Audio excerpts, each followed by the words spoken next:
The following is a special presentation of Tony Kurre Radio.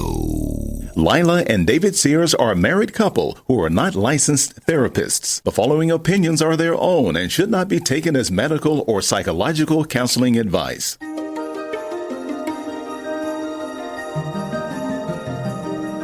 Relationships today face more challenges than at many times in recent history. Join married couple Lila and David Sears as they navigate the world of relationships in Empathy Ever After. Hello again, everyone, and welcome into Empathy Ever After. I am David Sears, joined by my amazing, truly talented, and pre-surgical Lila Sears, my wife. Yes. How you doing, honey? I'm all right. How are you? Doing well. Welcome into another episode of Empathy Ever After. Lila and I trying to get back on a schedule. We're trying to make this better. So we prepared this time. We did. We prepared instead of just spitballing everything. That's Kofi offering his 2 cents. He's a relationship counselor for Orange Cats. Yes. So today, we have a fun topic. It is often talked about in church circles. And in fact, as Lila points out, was even used as an intro question on the Hinge dating app, love languages. Yes. So we're about to go down to love language. Is it real? Is it fake? Are there only 5? Do you know what to do with your hands? We'll find all of that out right here on this episode of Empathy Ever After. Lila, the floor is yours. Oh, thank you. So love languages were popularized by the 1992 book by North Carolina Baptist minister Dr. Gary Chapman, The 5 Love Languages. This book defined those 5 love languages as words of affirmation, quality time, receiving gifts, acts of service, and physical touch. I'm big on that last one. Yeah, I know. The premise of Chapman's work is that everyone has 1 or 2 primary love languages, and if the partners in a relationship have compatible love languages or can come to a point where each of them satisfies the other's needs regarding their primary love languages, then that relationship will ultimately be more fulfilling and happier. I can see that theory. Yeah, that sounds pretty logical. Yeah. People certainly have various ways in which they feel best giving and receiving love. So sure, it seems logical. After now 33 years and 20 million copies of this book sold, however, the ideas presented therein have been called into question as insufficient, as unscientific, and as arbitrary as some of the criticisms. Are love languages real? Do they matter? And can they be useful in building satisfying relationships? I think love languages are real. I'm very much, I express my love through physical touch. I love to make you laugh.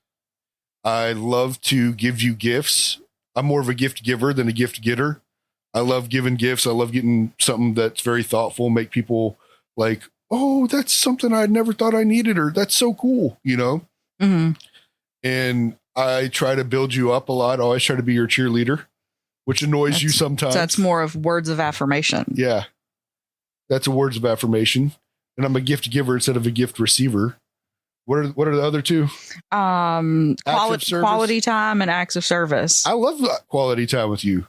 I'm sad we're not going to have quality time Thursday night because we're recovering from surgery, so we won't get to go laugh at Time Cop. Oh, yeah. I forgot about going to see Time Cop, and I'm really sorry about that. I will just wait till it comes out on demand and I get it because I'm a Riff Tracks Patreon. And I sponsored him on Kickstarter. But you know what? We are going to be doing that Thursday night. I'm going to be taking care of you, spending quality time with you. That's right. You recover from surgery. Let's just get this out of the way. I am having a hysterectomy. Yep. Because she's so hysterical, they're taking it out of her. They're going to wreck my hyster. They're going to wreck her hyster. So I am getting that done, and David's going to be a great caregiver, as he always is. Well, I mean, you've only taken care of me now, what, six surgeries since we've been married? Yeah, I don't know. So, It's I mean, one of my turns. it's you only get these every few years. Yeah. For every I haven't had a surgery in 10 years. for every one of my surgeries, for every 3 of my surgeries, you get one. Yeah, apparently. That's how it's I working think out. that's how it's working out. Let's get back to love languages. Okay. So first, let's look at the concept. Okay. Love languages, yeah, they do seem to make sense from a layman's perspective, which we are. I am a lay and I am a man. Oh, dear God. If your relationship feels out of sync, if it feels unfulfilling, maybe you love each other, but you're not expressing it in a way that the other partner receives as readily or as appreciatively as you'd hope. Let's say one partner's primary love language is words of affirmation, but the other partner struggles with communicating in a romantic way and is maybe kind of stoic. It's clear, obviously, that this could lead to the first partner feeling unloved and the second partner not knowing why.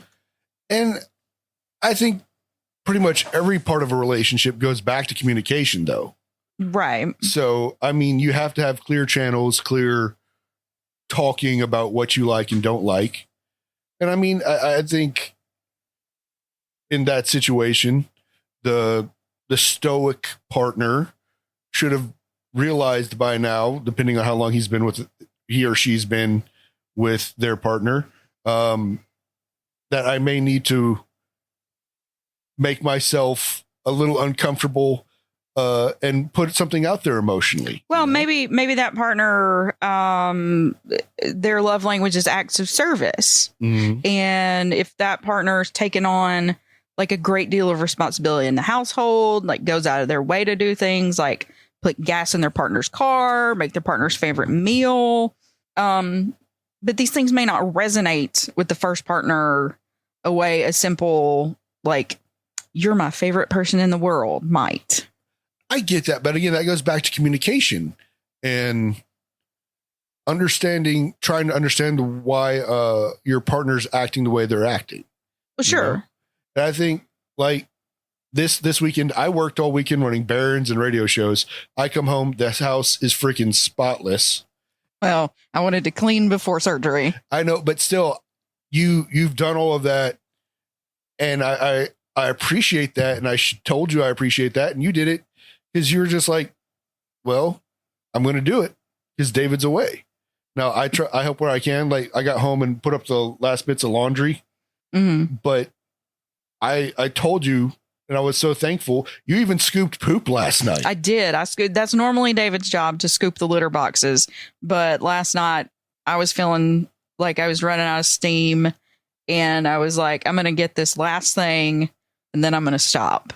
So I was very appreciative of everything you did last night. And I hope I expressed that appreciation well. You were dead tired when I got home. Yes. You were a zombie who just about came out and let me in. And then went back to sleep immediately. Unlatched the screen door and then zonked right back out. But I think it all again boils down to communication. And I think that when you have different types of love languages, you hopefully learn how to communicate those better to each other. And not just how you're like the second partner in my example, with acts of service is comfortable expressing love that way.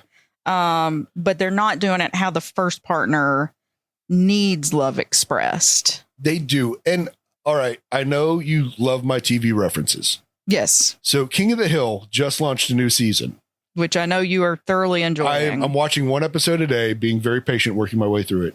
The last episode I watched, Hank and Peggy had an argument. And Hank was trying to do basically whatever that next door neighbor service is where you're going to be the handyman. Yeah, I don't know. I forget what that service is called. Anyway, he's doing it for Boomhauer, who accidentally gave a concussion to. And he realizes that these people not only want a handyman, but they want someone to talk to and to give them advice. And Peggy gets a little jealous that Hank gives advice without emotionally opening himself up to her. So they talk about it, and then they start sharing stories and they connect. So there was a problem. One of the partners expressed it, Peggy. Hank saw the problem and did his best to correct. I know that's simplifying it for a 22-minute TV show, but still, I think we as couples tend to do that where, well, if you don't know the issue, you should. Mm-hmm. And I think that's one of the big problems. Mm-hmm. That's one of the running gags in sitcoms where the wife is mad, the husband doesn't know why. Well, you should know why, you know? Right. Well, I think King of the Hill is a good example of a sitcom where you have a successful marriage that's lasted for decades with two imperfect people. Yeah.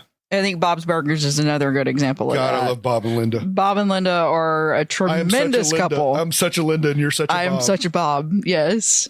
I like to cook and kind of be quiet.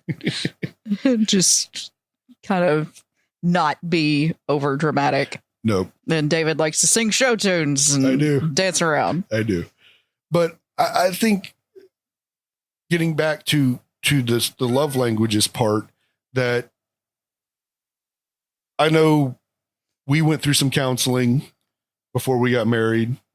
I know they did that. One of our first Sunday schools, I think, after we got married and got back from the honeymoon was about the love language. Yeah, stuff. they had a whole at the church where we were going had a whole like block of Sunday school for the adult couples on the love languages, and it was like a marriage class taught by two couples, which yeah, I mean, but like you said, the love languages are big in church circles. They're big in Christian circles.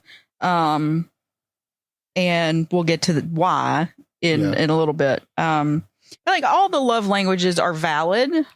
Like none of them is more right than another. None of them is better than another. It just is how you are within yourself. Unique individuals who have different needs, prioritize different needs. Let me say it that way. Right. But are there really only 5 ways humans express love? Are there really only 5 love languages? What about something else? I think that laughing together is a valid love language. As could be gratitude, or a big one for me would be intellectual stimulation. Too bad you married me. Well, no, you and I can have some intellectual time together. You're nerdy. Don't try to. I'm a nerd. Like right now I'm reading 3 books, one about spiritualism, which is kind of a new age religion tied to Catholicism blend. It's very fascinating. I'm reading Carrion Cross's autobiography, and I'm reading Epictetus. I can't remember how to say it properly, but the Roman philosopher that inspired Marcus Aurelius. So I'm trying to be balanced. Yeah, and all that is intellectual. It's not intellectual, it's nerd. Talk nerdy to me, baby. Yes, that's you. And that's me too, actually. So that works for us. I will say Lila loves to go on Reddit. She's basically given up on Facebook and Instagram. She'll do the kind of trash TikTok, but she also likes the intellectual TikTok. But she has been on Reddit recently. That's her big kick, and she's been reading stuff, and we've been talking about various articles and responses she's gotten, and like, how would you handle this situation? Yeah. I think that laughing together is a big one for us, and maybe if you're looking at it from a love language perspective, you could call that quality time, but I think quality time is more about spending those moments together and not necessarily what you're doing. I think that laughing together can be a very brief like interaction. It can be while you're not even together, because you send me memes during the day. I send you so many memes. You send the world so many memes. It's my meme language. Memes are your love language.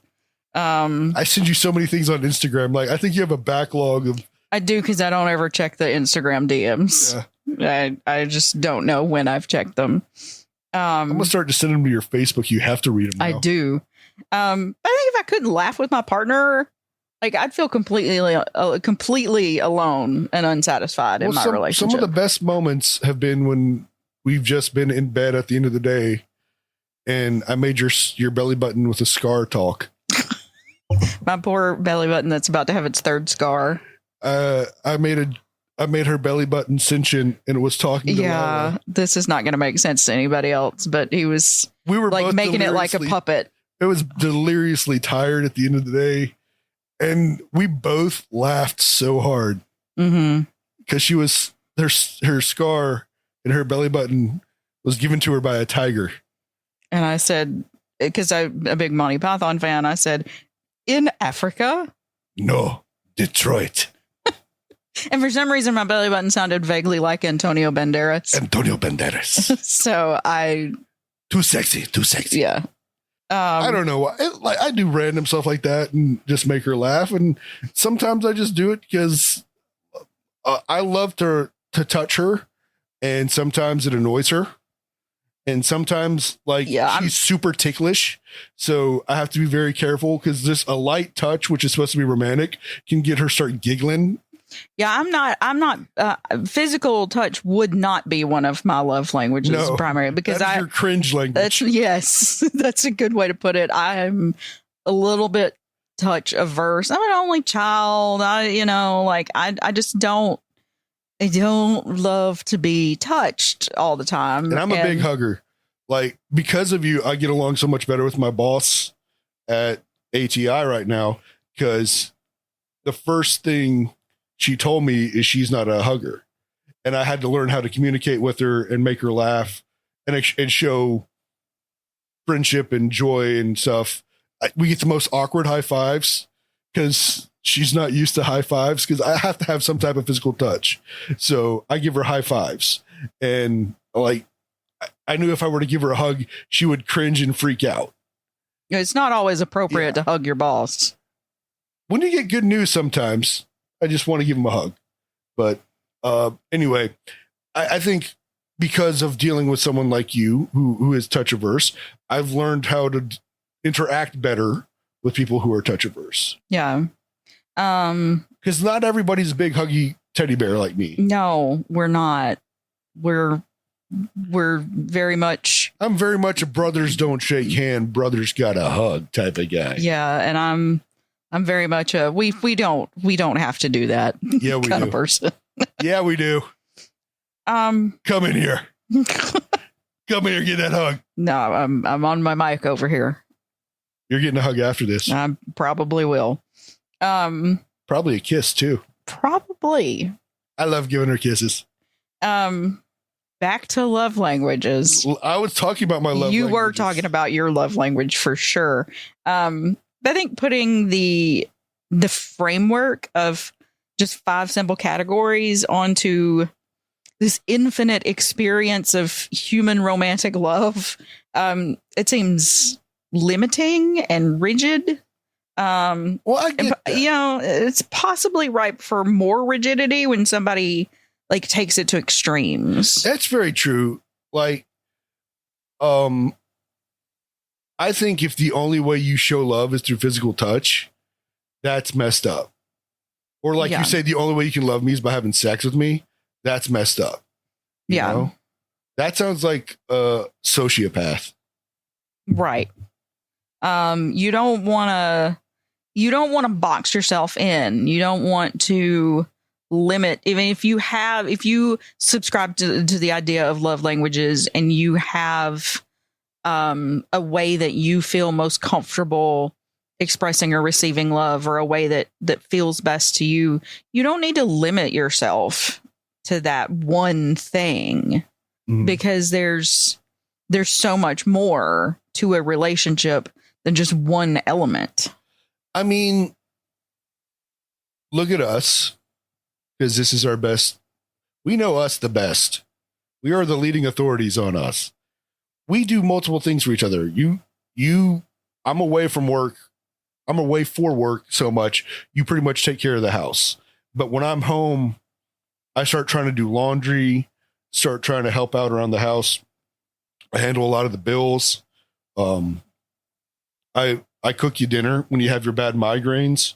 Normally you're in charge of the cooking is your zen time. You put the headphones on and just start cooking and kind of tune out. Mm-hmm. And some days I know you have to do that because you've had stressful days, and I leave you alone. And knowing your partner's needs, like Lila is a decompressor when she comes home. I'm a vomiter. I just vomit my entire day all over her and just yell, scream, kiss, whatever, just go nuts. She is very much, I have to come home and turn off my brain. I need to lie in the bed or start cooking dinner with headphones and just chill. And we experience that with each other, and we learn that it's multifaceted. Like the quality time, we've spent quality time talking. We spent quality time at football games. We spent quality time beating the crap out of each other at Mario Kart. I mean, we have different types of quality time. And I think also, like you said, the laughter, some of our best memories are laughing. Right. Like ridiculousness, sheer ridiculousness. Yeah. Stuff that doesn't make any sense. It makes no sense. And it's an inside joke to us. Right. And it's, I mean, yeah, saying there are only 5 ways to love your partner is kind of wrong. Right. It's not kind of wrong. It is wrong. Yeah. Is there any of the 5 love languages that are disposable within a relationship? Without quality time, without acts of service, without gift, without physical touch, without words of affirmation, what defines a relationship as intimate and romantic? None of these things seems optional or extraneous to building a long-term intimate relationship. I mean, even if your primary love language is physical touch, what is a relationship without quality time? Yeah.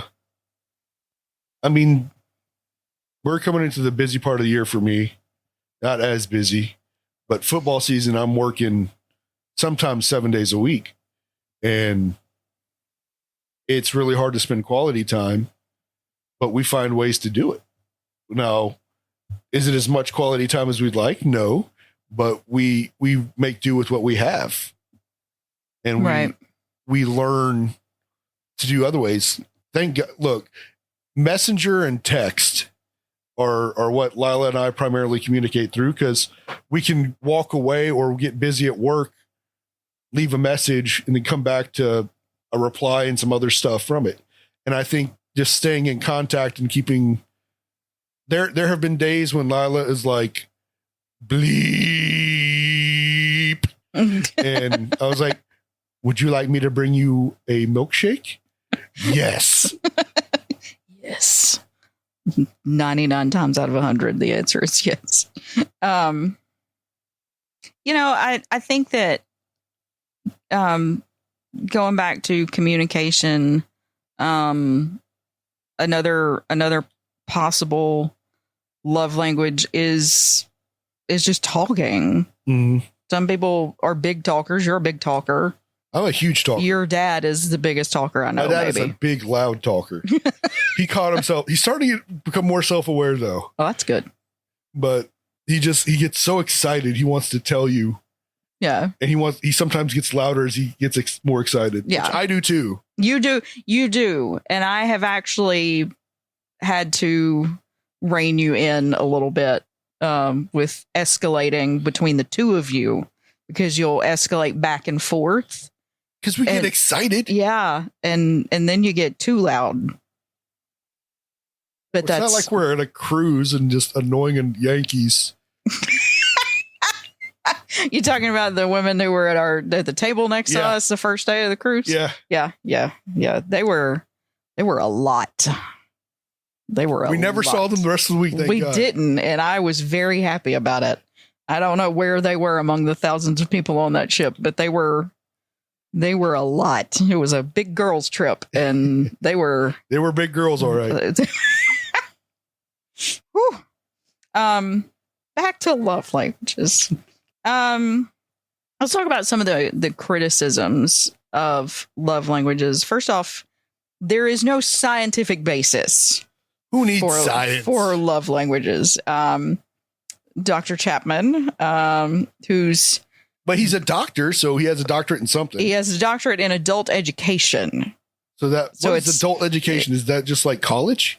No, it can be anything from, helping people get their GED to like postgraduate learning to, any type of adult learning, but adult education rather than like psychology or counseling or sociology or communication or one of those things that you would expect. Right. And he admittedly based his ideas on his experience in pastoral counseling of Christian couples. Mm-hmm. So there was not, a large study or survey of couples. There was no like controlled testing of concepts.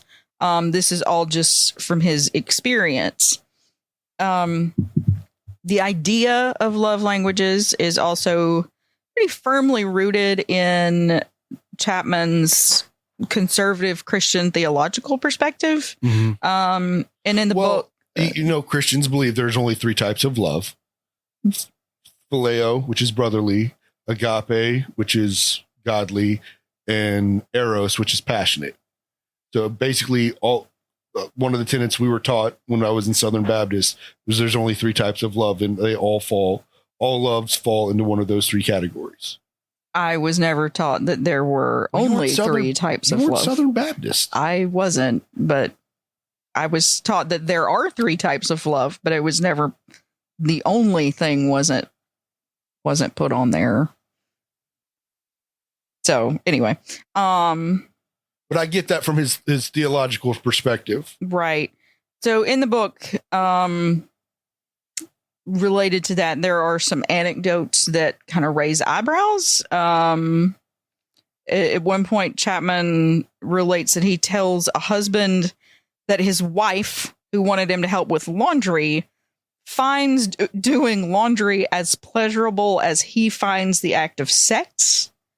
Wait, say that again. So wife wants husband to help with laundry. He's like, she feels like one of her love languages is acts of service. Uh-huh. And he's like, he's asked her, what can I do to make you feel loved? And she says, help me with the laundry. Mm-hmm. And when he wanted the response, let's have sex. And so Chapman, instead of saying, well, this is an act of service to meet her need for service. Like instead of saying like, well, yeah, she's tired of doing your laundry, my guy. He says that she finds the act of doing laundry as pleasurable for them as a couple as having sex, which is, Gary, it ain't that deep. It is. That's what she said. It is. So, I mean, it is. That's wild. There's no chore I enjoy doing that makes me have the Listen joy. to me. I do most of the laundry. I do this cleaning, big cleaning mission that I did the last 2 days was not pleasurable. I did it because it had to be done. You were worn out. Speaking of which, how's the back after all that? It's better today. It's better today. That's rough. Yeah. See, mopping is not good for either one of us because the mops are too tall for her and too short for me. Yeah, so mopping we both hurt our backs mopping. Yeah. I think I mop too hard is another thing. I think I get angry. I think I get really violent with my mopping. Are you the toxic Avenger wheeling your mop? Apparently. But yeah, I think this woman is just tired of having to do the whole like gendered division of labor 24/7 and hoped that this man would pick up some slack around the house. Well, I think so. This was written in 92. Yeah. That was we were pretty still firm in gender roles then. Sure. I think couples, the Gen X couples, when the Gen X couples got married, and to us, the millennials. Mm-hmm. Well, are you a Zennial? I'm a Zennial. I'm a millennial because I think Zennials are 80 or 78 to 80 or something like that. Anyway, I could be a Zennial. Anyway, I think you're a Zennial as well, because I think it's like 78 to 82 or 77 to 83 or something like that. But I think the Gen X couples and the millennial couples tended to have less gender roles because we're having to work more. Yeah, it takes two incomes. Well, his audience and the people that he had counseled, of course, because remember, this man at this point is 87 years old. Yeah. He's still alive. He's 87. You have to remember that the audience for this were boomers, who had like Silent Generation and Greatest Generation parents. And things were, particularly when they were raised, were very gender divided. The mom stayed at home, cooked 3 squares a day.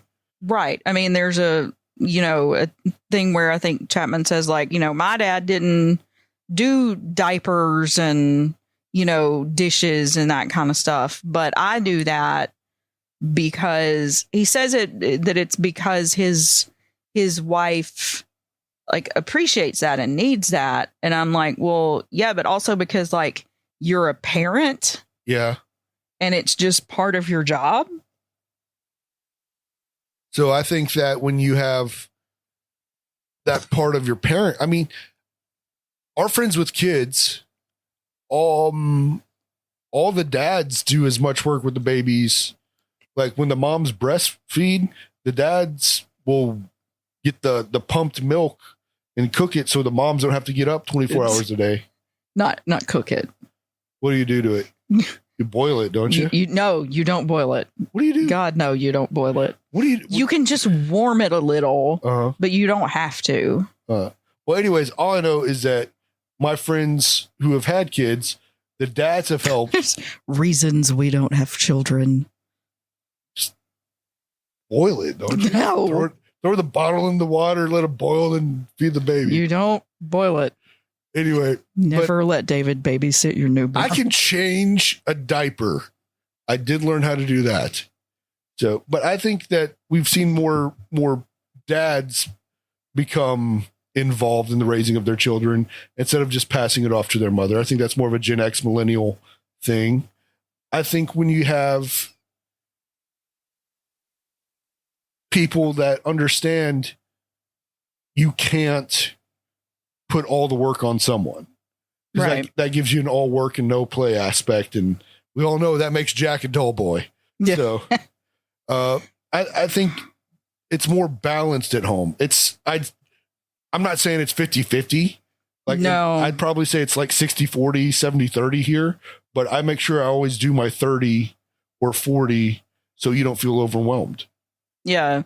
And of course, Chapman's perspective leads him to be focused exclusively on heterosexual marriages. Mm-hmm. So not just people who live together. Well, Southern Baptists don't believe gay marriage. Right. Well, and not also people who just cohabitate. Yeah. Or even just people who are dating. It's marriages. His stance on divorce for reasons of incompatibility, or even more serious reasons, is pretty clearly to tough it out in the marriage and do the best you can. You think you just stick together if it's abuse? Well, there's one point where this woman is in an emotionally abusive relationship, mm-hmm. and he ends up advising her to have sex with her husband twice a week. And to read her Bible and hope that her relationship improves. So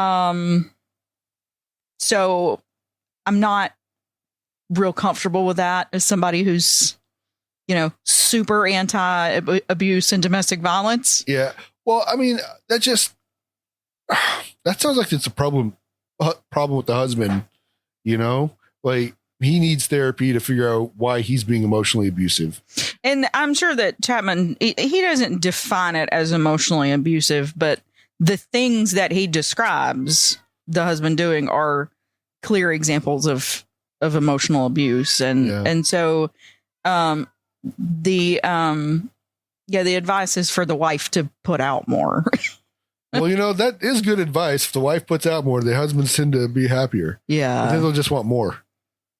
Two won't be enough. It'll have to be 3, then 4. So if you give a mouse a cookie, you give a mouse a cookie, you give a man a lay.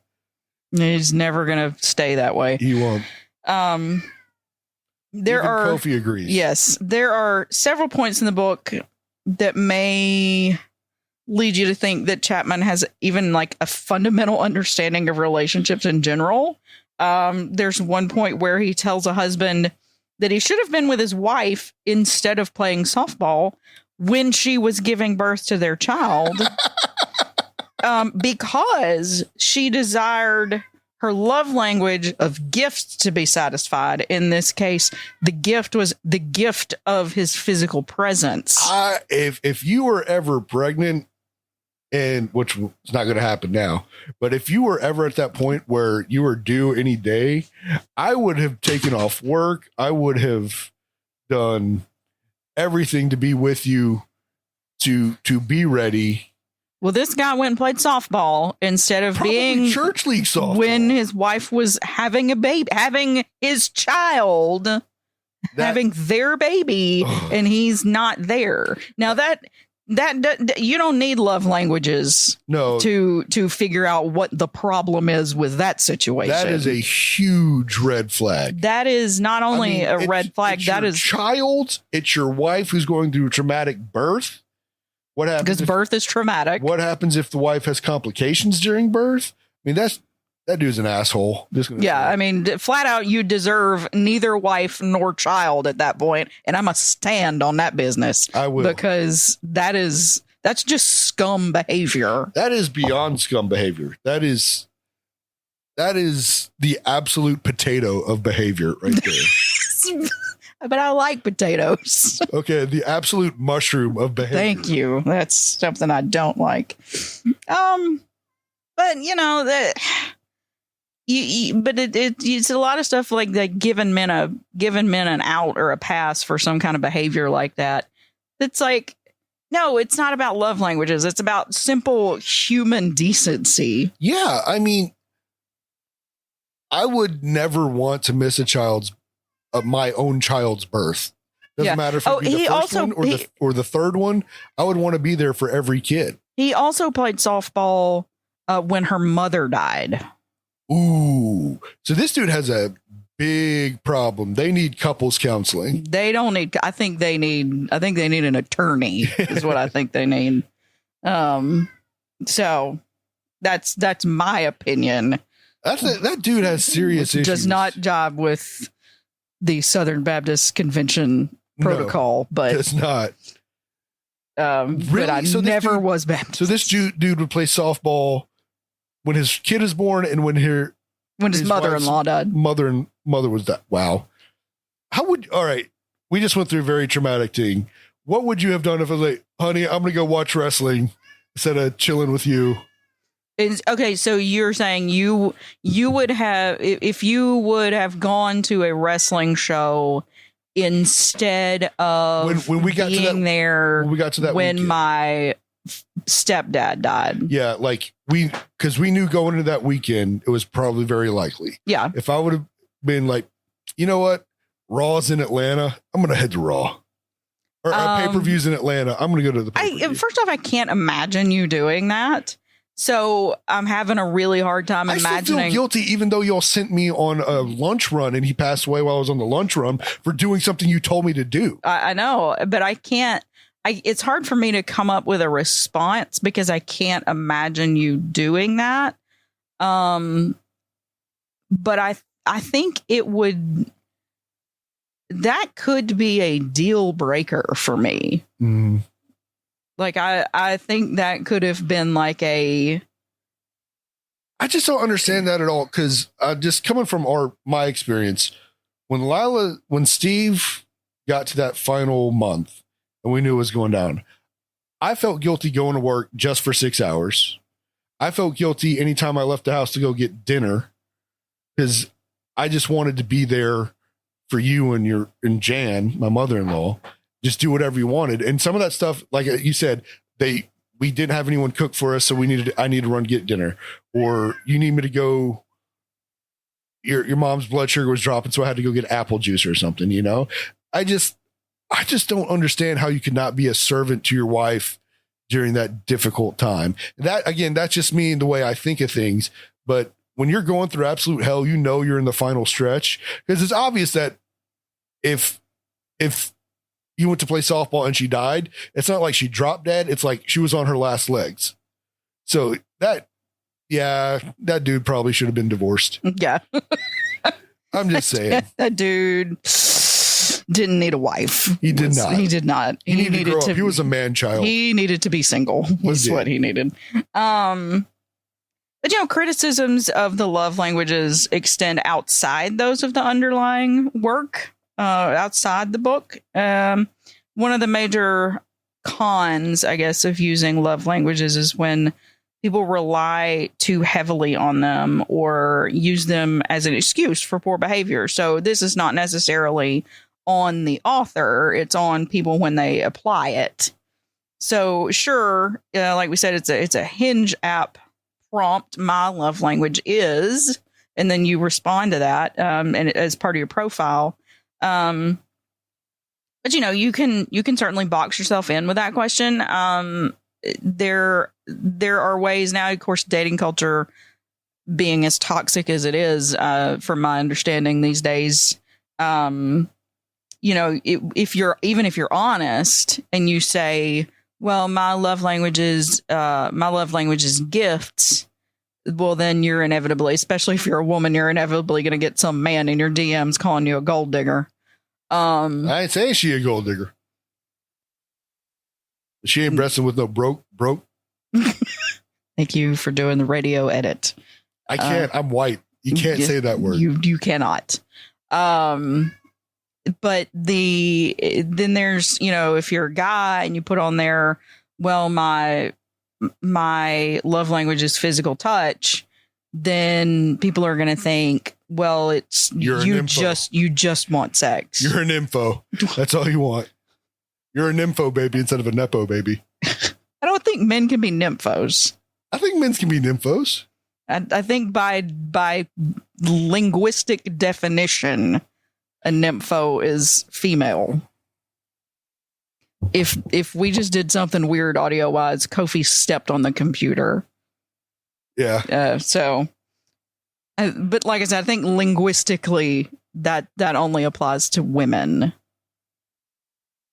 Okay, fine. You're a sex addict. Let's say it that way. You're a man which isn't actually a diagnosis in the DSM. So you're a sex addict if you're a physical touch guy. Well, somebody might think that of you or get in your DMs and say that to you. Sure, there's certainly people who use the idea of physical touch as a love language to demand more sexual activity from their partners, and there are likely people who use the idea of gifts as their love language to demand more or expensive presents. People can be manipulative with anything. What was the spoiled little prat at the Dursleys? Oh, the Harry's cousin. Dudley? Dunstan? Dudley Dursley. That sounds right. Maybe. But he would count his presents each year for his birthday. He would always demand at least one more. So, honestly, if someone takes the time out of their day to give me a gift, if it's a pet rock that they painted a peace sign on, that means they thought of me. So I'm going to take that as something that they invested their time. They thought about me. Or if you see a meme, or if they see like Glenn Sloan, a friend of mine, he knows I love memes. He sends me different memes each day. He barely ever talks in the chat. He just sends memes. That's all he does is sends memes. And I know that's his way of communicating and connecting with me because I love my brother Glenn. And I think that if you just expect more from people, like more and more expensive things, that just makes you shallow and pedantic, I think pedantic's word, but shallow. Not shallow and pedantic. Shallow. You got that from Family Guy. I did get that from Family Guy. Shallow and what materialistic. Materialistic. Thank you. Those people are abusing the concept of love languages for selfish reasons. That I've even heard the argument that, all men have physical touch as their love language, and it's just a way to guilt their wives into having more sex with them.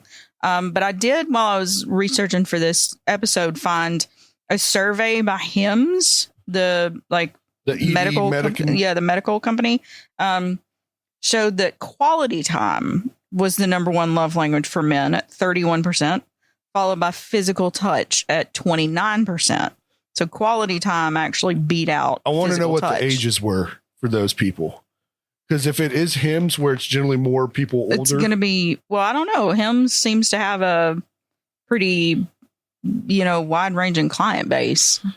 It could be, but I'm just saying, the younger you are in a relationship, the more it's about sex. But as you get older, you realize it's more about quality time. The sex is great because it's with someone you truly love and you have an emotional, physical, spiritual connection with. And that's why you enjoy spending quality time. Like, I think one of the sweetest things we've ever seen of love on cinematic screen was Carl and Ellie. And yes. just sitting there holding hands, reading books. From the Pixar movie Up. Carl and Ellie from Up, just sitting there holding hands, reading books, or just putting together their house, just spending time.